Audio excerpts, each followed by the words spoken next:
केंद्र सरकार द्वारा लाए गए 3 कृषि अध्यादेशों का किसान जमकर विरोध कर रहे हैं। विपक्ष भी लगातार सरकार पर निशाना साध इन कानूनों का विरोध कर रहा है। वहीं किसान भी लंबे समय से इन बिलों के विरोध में दिल्ली डटे हुए हैं।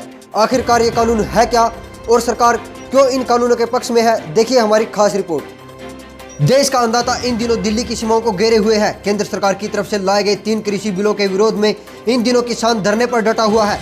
दिन रात खेत में मेहनत कर दुनिया का पेट भरने वाला अन्नदाता खुद को भूखा मरने से बचाने के लिए इन दिनों देश भर में प्रदर्शन कर अपनी मांगे मनवाने की जिद पर अड़ा हुआ है। किसानों का कहना है कि सरकार द्वारा लाए गए 3 कृषि अध्यादेश किसानों के हक में नहीं है। आपको बता दें कि किसानों ने इन बिलों के विरोध में 26 नवंबर को दिल्ली कूच का ऐलान किया था, लेकिन सरकार ने वे हर हथकंडे अपनाए ताकि किसान दिल्ली कूच न कर सके।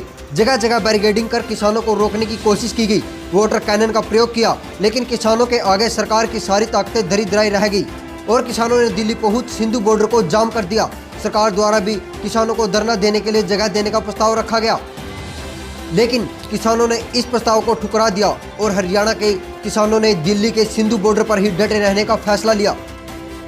जैसे जैसे ये आंदोलन बढ़ता जा रहा है, इसके लिए किसानों की समस्या का हल कैसे निकाला जाए, केंद्र सरकार ने भी किसानों से बातचीत का प्रस्ताव दिया। किसान सरकार के साथ बातचीत के लिए राजी भी हो गई।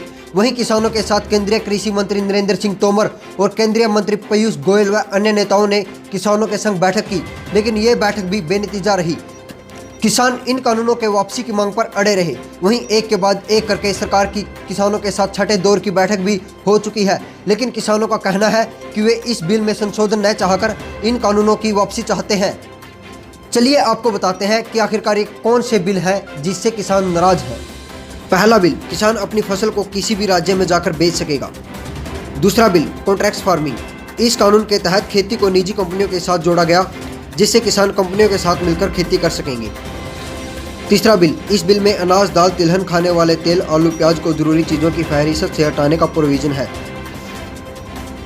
वहीं किसानों का मानना है कि इन बिलों से किसानों की फसलों की एमएसपी पर आंच आएगी, जिसके चलते किसानों ने प्रदर्शन करना शुरू किया था।